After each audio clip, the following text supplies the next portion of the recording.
Hi folks, welcome back to the channel and welcome back to the plot. I think it's fair to say that these grey winter times are pretty much most gardeners' least favourite time of year, and a lot of the jobs in winter are not very fun. But today I have what is undoubtedly the best winter job for me personally, and that is tree planting. This is of course an apple tree. You might be wondering where I've got room for an apple tree on the plot, so let me show you what I've been up to. So down this end of the plot, everything is looking quite different.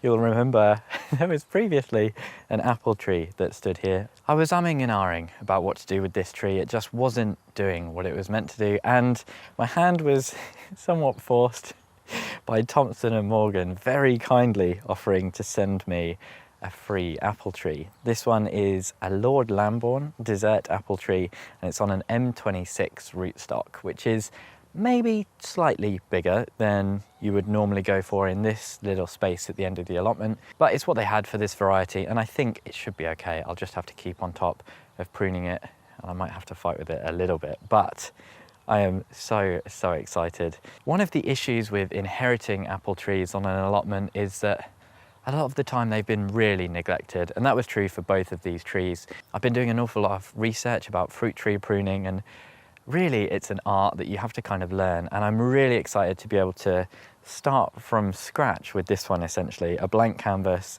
where I can learn. I'm sure I'll make some mistakes. I do have some experience pruning apple trees. When I was at the National Trust, we had a whole orchard, but I only did one round of pruning, and I was never there long enough to see whether or not it was right. So we'll see, we'll learn some lessons, but I am just so excited. So just before I actually start even thinking about getting this in the ground, I just wanted to sort of talk through a few things that you need to think about if you're planting an apple tree at this time of year yourself. And the first thing you might notice is that this is in a pot, which is a little unusual. Most of the time when you order a fruit tree, it will arrive bare rooted, and that's how this arrived. But it's been sat around for a few weeks. You know, it arrived completely out of the blue. It's a very nice surprise. So thank you to Thompson & Morgan once again. It's been putting a smile on my face. I've been so excited about doing this, but I had to keep it protected whilst I was doing all of the big work on this existing tree, now gone. So I just popped it in a pot to make sure the roots were protected.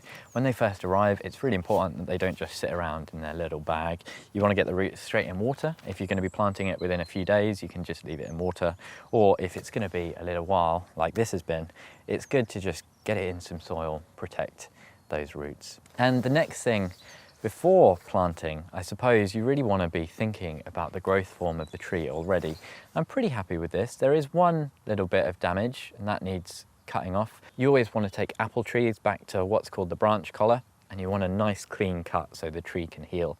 This one has, what I'm assuming is a branch that snapped off in transit, so it's important to take care of any of those. And as well, I can see that there is a stem coming out here that we do not want. The angle of this stem is wrong. Ideally, for your fruit-bearing stems, you want them coming out of the branch at a kind of right angle, or a little bit up is fine.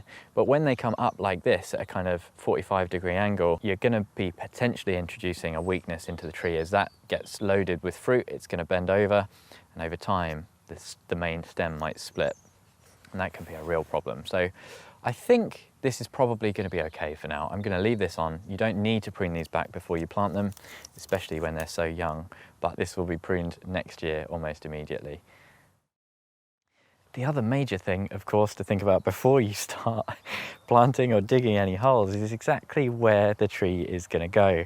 And I'm pretty limited with the space I've got here. Obviously, there was already a tree here, so it's going to be going in roughly the same place. And as much as I'd love to just use the hole that's there, it was a lot of work, I think I'm going to move it slightly further away from this cherry tree, the ornamental cherry, and the other apple tree. The other apple tree was already starting to argue with this one a little bit, so I'm just going to bring it a little bit further away. It's not an ideal spot because this is south facing over here, and so unless it's the height of summer, this tree will be in kind of semi-shade, but as we get towards the second half of the day and kind of the early morning, it will still get decent amount of sun. So I'm not too worried about it, but that is one of the reasons that I'm going to be moving it further away from the established apple trees.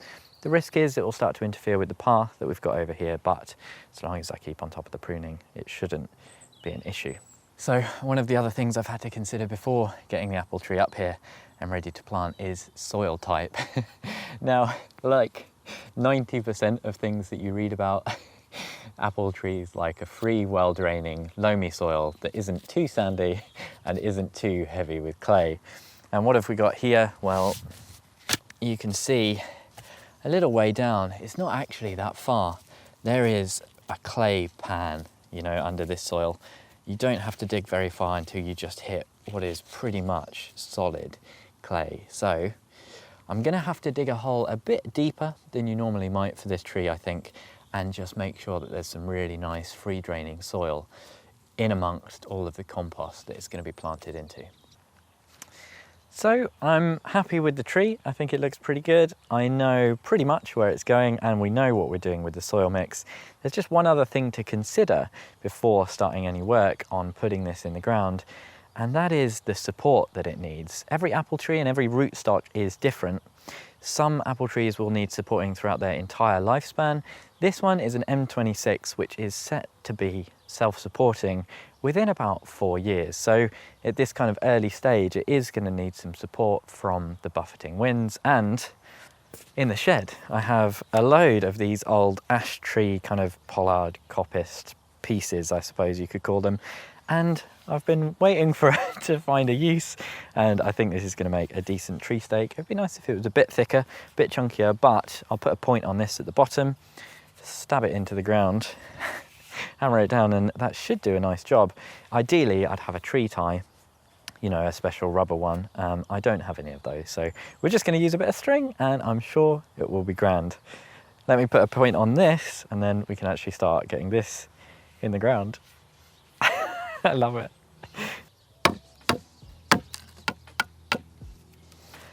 So, pretty sure that's everything ready, and it's time for me to start digging. It's very frustrating that I can't just use this hole.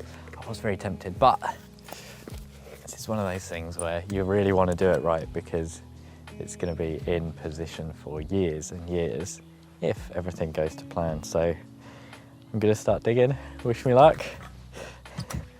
I'll see you soon. Oh, and I forgot to mention, if you didn't have a massive hole already, you want to aim for a hole for your new tree that's approximately 3 times the size of the root. As I said, there's quite a lot of clay in this soil, so I'm going to go a little bit bigger just so it's got some more compost to spread its roots into.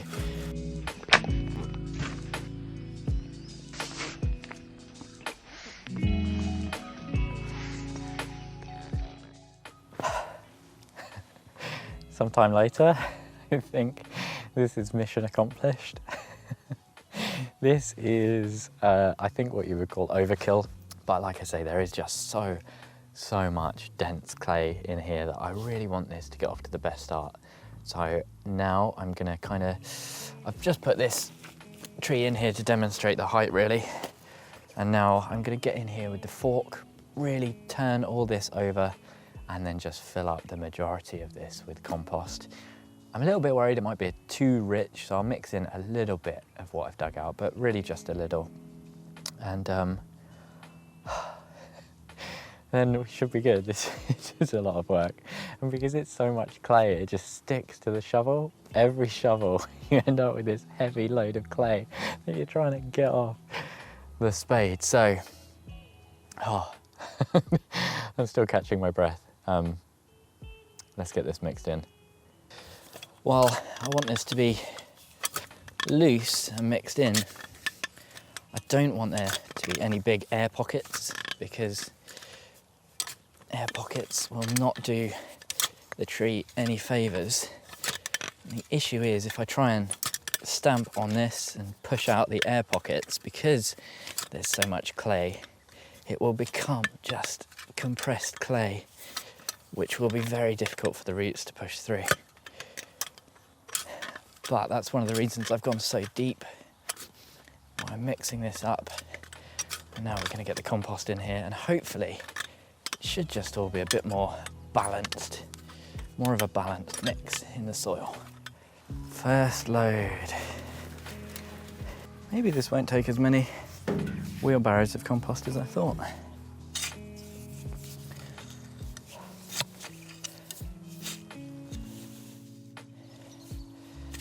That, I think, is looking a lot better than it did before. And barrow number 2.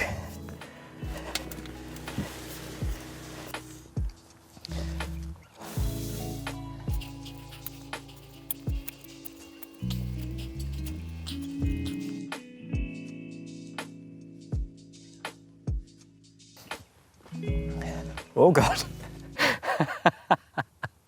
I'm falling in. Oh dear. Okay, so now I'm not falling in the hole. There's just one final thing that I wanted to mention when it comes to planting apple trees, and this is really, really important, and that is that you need to find where your rootstock is joined to your apple tree. Pretty much all commercially available apple trees are in fact clones, so this part that you see will have been cut from the original, essentially the original Lord Lambourne tree, and it's that is passed on and propagated.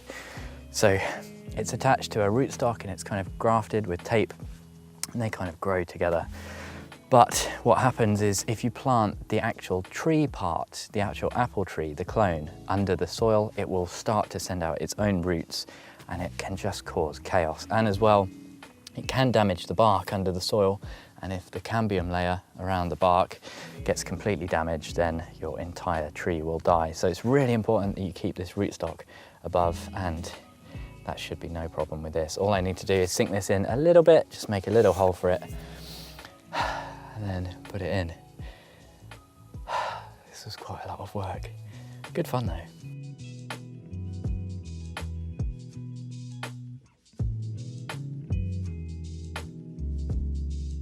Ta-da!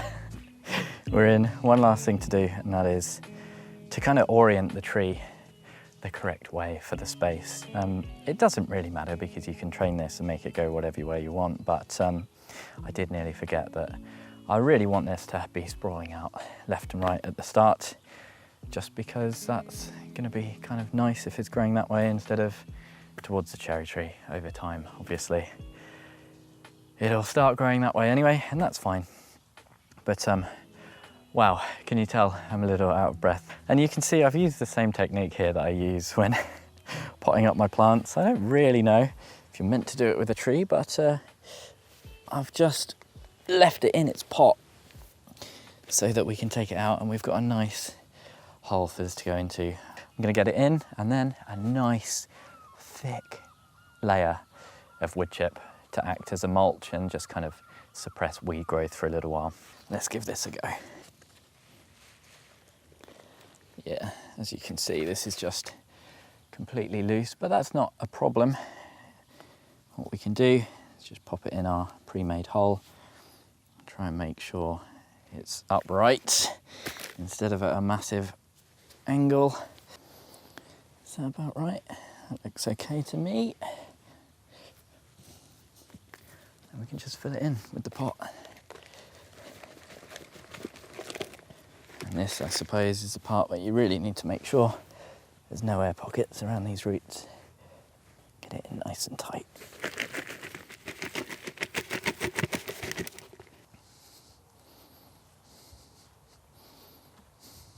And there we have, all healed in. I just need to get the stake in now. I was wondering whether or not to put the stake in and fill around it, but I think it's better to get the soil nice and compressed and then put the stake in. Fun fact, I've realised that I don't have a hammer, so this might be a little bit difficult. What you want is the stake at a nice angle to give it strength, and don't want it to be rubbing. That's the main thing. At no point do I want this stake to be rubbing up against the tree. That's about right, isn't it? 45-degree angle.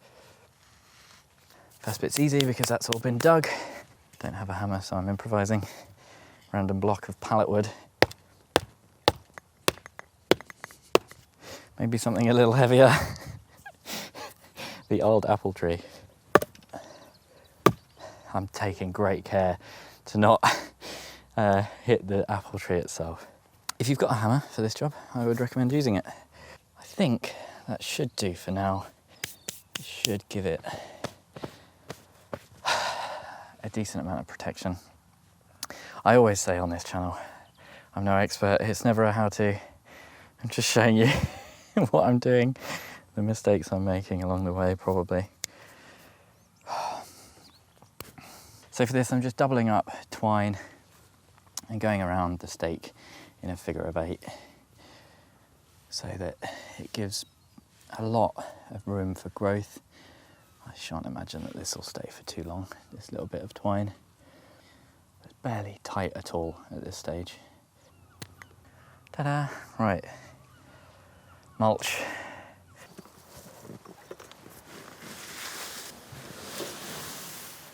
That looks like an awful lot of mulch. I think it will rot down really quickly though, but one thing I have seen recently, which is a bit of a trend on Instagram, is something called volcano mulching, where you would essentially imagine the tree is right in the middle of this big stack of mulch, and people just dump the mulch around the trees like this, and it's a really, really bad idea. It can actually lead to the tree dying because it will impact that cambium layer that I was talking about earlier, and the tree can kind of rot, it can get damaged, and you can really easily kill your tree by leaving a big old pile of mulch on it like this. So don't do that. Make sure it's nice and level and that the tree has a little bit more room to kind of breathe, I suppose. It's a bit weird, there's an awful lot of bay leaves in here. It smells quite nice. And yeah, you have to be careful as well with this kind of mulch layer, because just here, just above the mulch now is where the grafting line is. So another thing to watch out for when you're putting mulch around the trees. You know, I think that is jobs are good, and I'm a little bit concerned about how much leaf there is in here compared to wood chip, but I'll be topping this up as the years go on, and hopefully this will be a nice, healthy, strong tree, and I can't wait to see it grow up and kind of shape it into a tree that's much more appropriate for the allotment. And hopefully the apples taste nice as well. So thank you ever so much for joining me. There is just something about this that is magical. It's maybe not the same as planting something like an oak or an ash tree, which might live for 200 to 300 to 400 years, but there is still something, like I say, that is magical about putting a tree in the ground. Something like this, you know that you're not going to get a return on your investment for years and years, and it encourages that kind of patience, and I'm just so excited to see it grow. Let me know in the comments below what I've done wrong, because I'm sure there's a few things. I'm quite happy with this stake actually, it looks all right, but yeah, if I need to rip this out and plant it again, let me know. Thank you ever so much for watching, and hopefully I'll see you again next time.